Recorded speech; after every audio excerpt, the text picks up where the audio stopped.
예루살렘에 시몬이라는 사람이 살았습니다. 오늘 본문에서는 시몬을 이렇게 기록합니다. 이 사람은 의롭고 경건하여 이스라엘의 위로를 기다리는 자라. 시몬은 평범한 사람이었습니다. 그런데 그 평범함 안에 아주 비범함이 또 숨어 있어요. 의롭고 경건한 사람입니다. 그런데 의롭고 경건한 것을 넘어서 이스라엘의 위로를 기다리는 사람이다 라고 표현합니다. 위로를 기다리는 자. 시몬은 어떤 위로를 기다리고 있었을까요? 그 시몬의 마음을 짓누르는 당시 상황이 있었죠.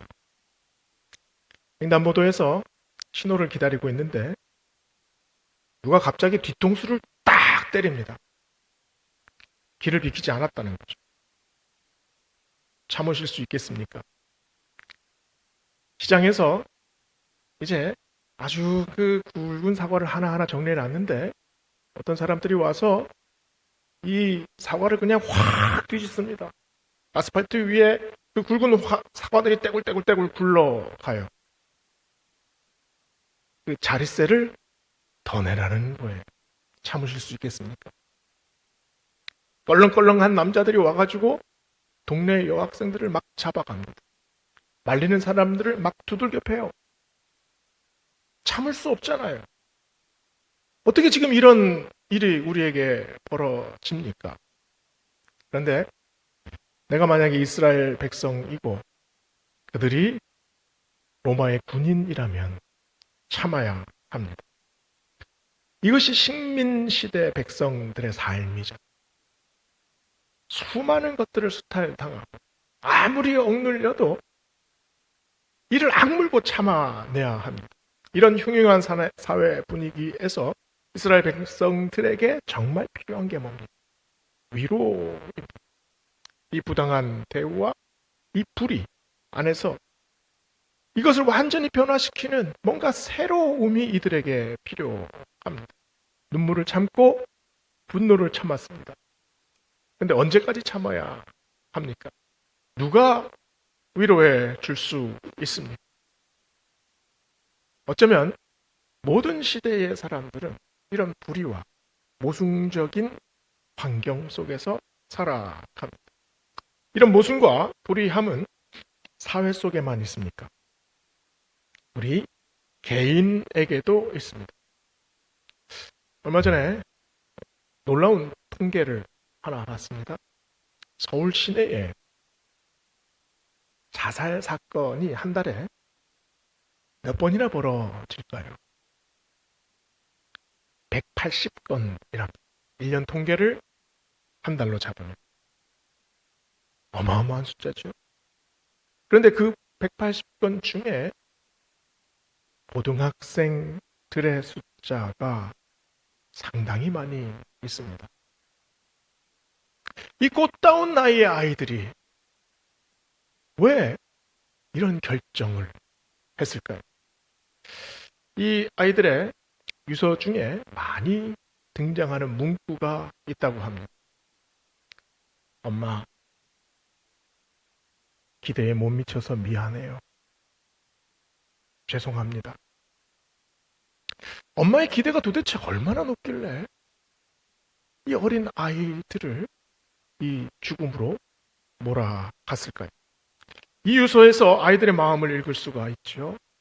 사랑을 애타게 그리워하는 마음입니다. 그런데 그 사랑을 그리워하는데, 그 사랑을 받기를 원하는데 성적을 올리지 않으면 그 사랑을 받기가 힘듭니다. 그래서 사람들은 이 아이들이 성적을 비관해서 그런 일을 했다고 얘기를 해요. 그러나 대한민국의 어떤 고등학생도 성적을 비관해서 목숨을 끊는 아이는 없습니다. 다만 이 성적의 등수를 사랑의 등수로 생각하기 때문이죠. 내가 받은 성적이 나의 존재의 등수다라고 생각하기 때문입니다. 만약에 성적을 제대로 받지 못하면 엄마의 관심이 멀어지니까, 사랑이 식어지는 것 같으니까. 대한민국 아이들이 이런 모순 속에서 살아가고 있습니다. 사랑을 받으려면 공부를 잘해야 돼. 사랑을 받으려면 뭔가 하나라도 내가 잘하는 게 있어야 돼. 이 아이들이 사랑을 어떻게 생각하고 있습니까? 사랑은 획득이라고 생각하고 있습니다. 사랑은 내가 뭔가를 잘해서 받는 보상이라고 생각해요. 아이들만 그렇습니까? 전쟁 같은 세상을 우리는 살아갑니다. 직장 생활에서도 얼마나 성과가 중요합니까? 직장 생활에서 점점 그 직급이 올라가면 올라갈수록 스트레스가 어마어마하다고 합니다. 뭔가를 내가 성과를 내야 되고 뭔가를 보여줘야 합니다. 직장의 스트레스만 아니잖아요. 노후를 보장해야 합니다. 또 아이들을 하나하나 키워내야 합니다. 이 마음에 얼마나 많은 갈등이 있겠습니까? 얼마나 많은 어려움이 있겠습니까? 우리의 가정사 하나만 보아도 수많은 모순들이 있습니다. 수많은 위기들이 있죠. 어쩌면 우리도 예루살렘의 시므온처럼 위로를 기다리는 사람들입니다. 사람들은 위로를 왜 기다립니까? 마음의 평화를 얻기 위해서인가요? 어떤 사람들은 마음의 평화를 얻기 위해서 술을 마십니다. 매일 빠지지 않고 그냥 밤마다 술을 그렇게 마셔요. 아니, 왜 그렇게 술을 많이 마십니까? 물어보면 잊기 위해서 마십니다. 마음에서 일어나는 여러 가지 걱정과 염려가 있습니다. 그래서 그거 생각하면 사는 낙이 없어요. 잠깐이라도 있기 위해서. 그게 평안이라고, 그게 위로라고 착각하는 거죠. 어떤 분들은 수많은 사람들을 만나려고 합니다. 아침에 전화를 한참 하고 나서도 점심 약속을 잡고 또 저녁에 또 누굴 만나고 자기를 아껴주는 사람. 그 사람이 한두 명이 아니라 많은 사람에게서 그런 위로를 받기를 원해요. 이 애착 관계를 사람을 만나는 것을 통해서 해결하려고 하는 거죠. 성전에 있었던 로마 식민 시대를 살아갔던 이 시므온의 마음은 어땠을까요? 답답했을 겁니다. 상황이 변하지를 않아요. 점점 나이는 늙어갑니다. 눈도 점점 침침해지죠. 앞이 잘 보이지 않습니다. 그 어두컴컴한 성전 안에서, 아무도 찾아오지 않는 그 성전 안에서 지금 촛불 하나 켜고 그 침침한 눈으로 지금 빛을 기다리고 있습니다. 그런데 이때 성전 문을 열고 한 젊은 부부가 아기를 안고 들어옵니다. 이 장면을 27절은 이렇게 설명해요. 마침 부모가 율법의 전례대로 행하고자 하여 그 아기 예수를 데리고 오는지라. 시므온이 아기를 안고 하나님을 찬송하여 가로되. 예수님의 부모가 예수님을 안고 들어왔는데 시므온을 만나자 시므온에게 아기 예수님을 이렇게 안겨줍니다. 말씀을 보면 요셉과 마리아는 전혀 아기 예수님에 대해서 설명하지 않았습니다. 그런데 오늘 말씀을 쭉 보면 시므온이 이 아기를 안고 이 예수님을 보면서 이 예수님을 찬양합니다. 그래서 33절을 보면 시므온의 말을 듣고 부모가 기이히 여겼다라는 말입니다. 시므온은 도대체 이 아기를 누구라고 봤을까요? 아기 예수님에 대한 전혀 어떤 설명도 없었습니다. 1947년에 미국 군수업체 레이시온이라는 회사에서 일하는 퍼시 스펜서라는 연구원이 아주 이상한 현상을 발견했습니다. 이분이 그 비행기 레이더를 이렇게 연구하는 연구원이었어요. 예, 그래서 그 연구원들이 그 밤낮 없이 이 실험실에 틀어박혀 있지 않습니까? 그래서 끼니를 놓칠 때가 많아요. 그래서 초콜릿을 항상 이 주머니에 넣고 연구를 했습니다. 근데 하루는 이 초콜릿이 녹아 있는 거예요. 이게 별 현상 아니지 않습니까? 보통 사람 같으면 그냥 넘어갈 수 있겠죠. 근데 이 스펜서는 지금 레이더와 이 음식과의 관계에 집중합니다. 아, 이 레이더가 음식을 따뜻하게 만드는구나. 그 생각이 탁 드는 순간 사표를 내고 창업을 해요. 그게 지금 전자레인지의 시초, 레이더 레인지라는 이름으로 처음 나왔습니다. 이 참 신기하잖아요. 탁 보면 아는 겁니다.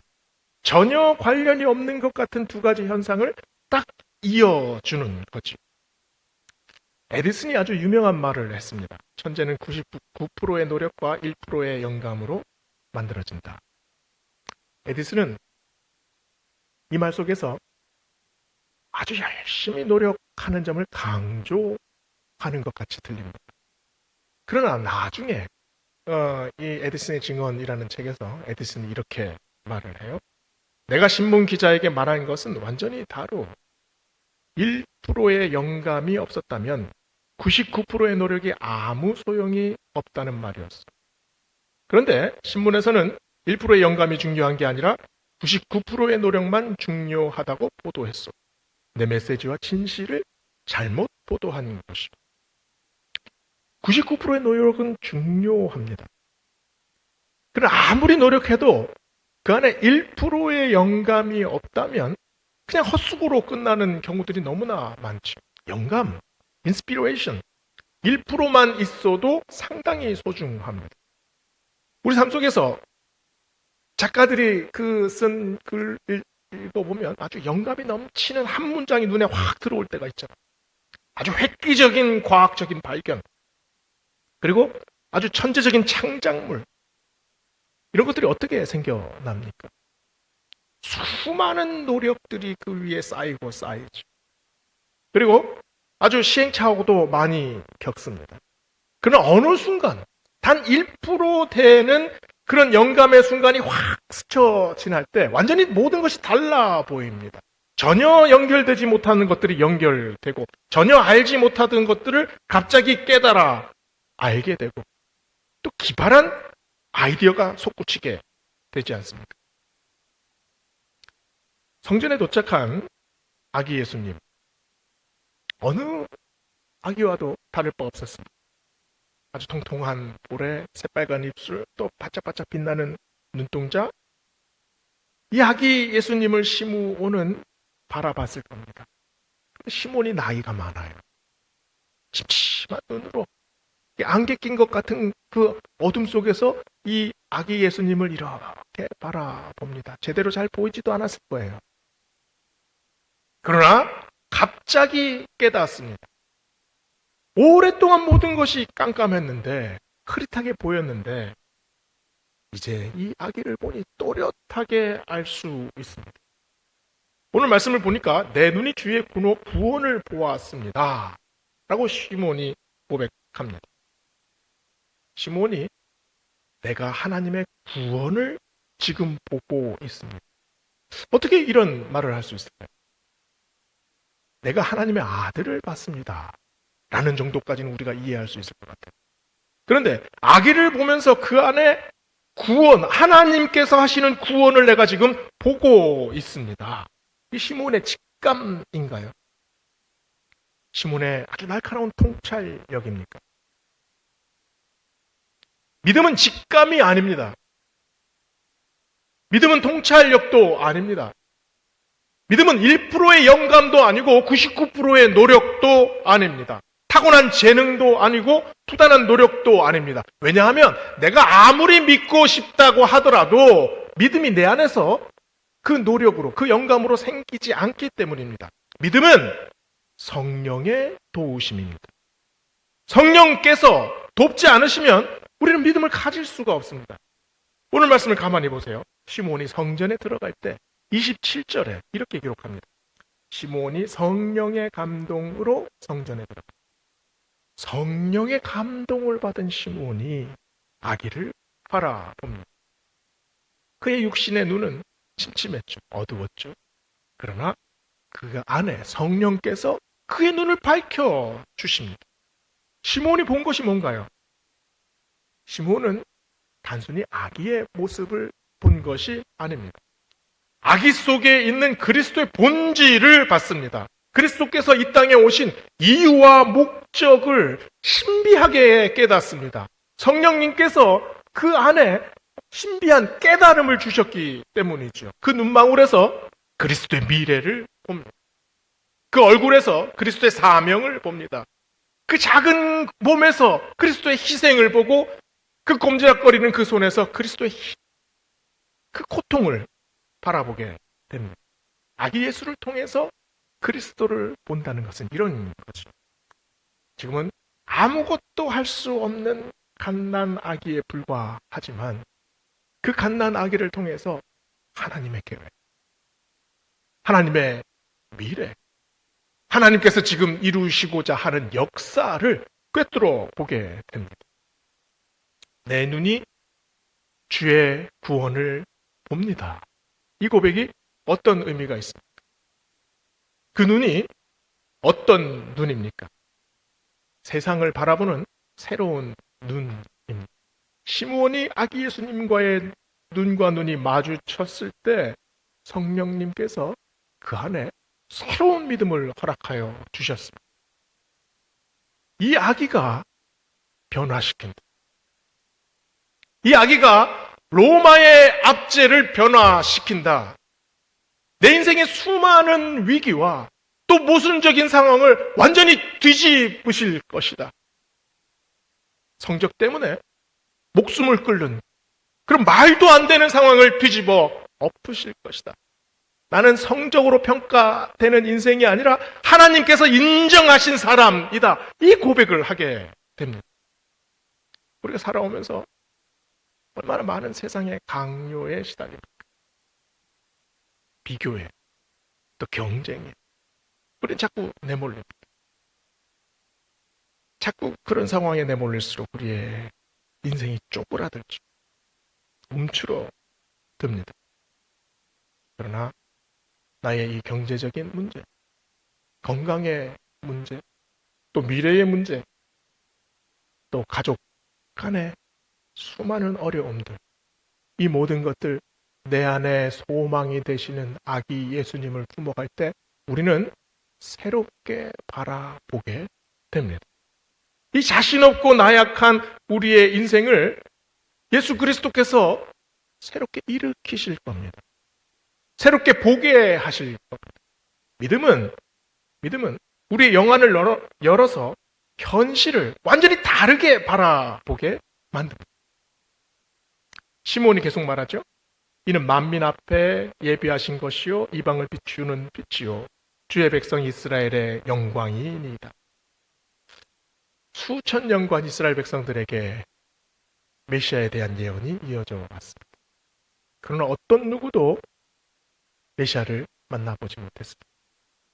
그런데 시므온이 이제 그 경건한 사람이, 그 의로운 사람이, 그 위로를 기다리는 사람이 아기 예수님을 이제 가슴에 품습니다.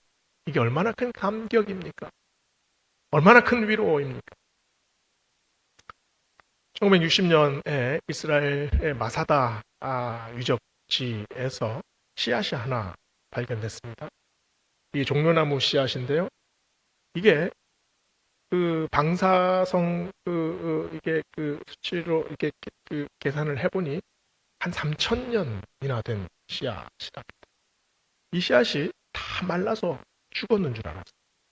근데 60년대에 발견한 씨앗을 연구실에서 2005년에 싹을 틔웠습니다. 3,000년이 지난 다음에도 다시 싹을 틔웁니다. 왜 그렇습니까? 그 씨앗의 본질은 그 안에 그대로 있기 때문입니다. 시므온이 아기 예수님을 바라보았을 때 그 안에 있는 믿음이 움직이기 시작했습니다. 수천 년간 조상 대대로 이어온 그 믿음의 씨앗이 싹을 틔우기 시작했습니다. 그 작은 씨앗이, 그 믿음의 씨앗이 싹을 틔우면 그 나무가 아름드리 큰 나무로 자라지 않습니다. 어두컴컴한 성전 안에서 아기 예수님을 안았을 때 시몬은 아마 느꼈을 겁니다. 그 캄캄한 어둠 속에서 빗줄 길을 느낍니다. 하나님께서 다시 위로를 주실 겁니다. 하나님께서 다시 믿음을 주실 겁니다. 하나님께서 다시 소망을 주실 겁니다. 우리 2025년 한 해를 돌아보세요. 얼마나 많은 일들이 있었습니까? 전향희 권사님 예배 드리다 갑자기 쓰러지는 일들, 우리 삶 속에서 수없이 일어나는 일들 아닙니까? 내 몸 하나, 내 인생 하나 내가 책임지지 못하는 그 시간을 우리가 걸어서 여기까지 왔습니다. 아무리 노력해도 도달하지 못했던 그런 일들 있습니다. 끝까지 인내하고 참았는데 허망하게 끝나버린 그런 일들도 있었습니다. 내가 붙잡고자 했는데 순간적으로 놓쳐버린 그런 일들이 우리 안에 있었습니다. 기대와 실망, 또 웃음과 울음, 또 순리대로 풀려져 가는 것 같았는데 완전히 모순적인 상황에 직면하기도 합니다. 웃는 것 같았는데 울음으로 변하기도 했습니다. 믿음으로 나갔는데 현실에 부딪혀서 꺾이기도 했습니다. 기도했으나 침묵만 느꼈을 뿐이다. 이렇게 고백했을 때도 있습니다.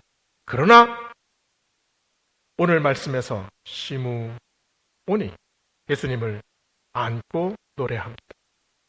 시므온은 깜깜한 어둠 속에서 팔 벌려서 아기 예수님을 안았습니다.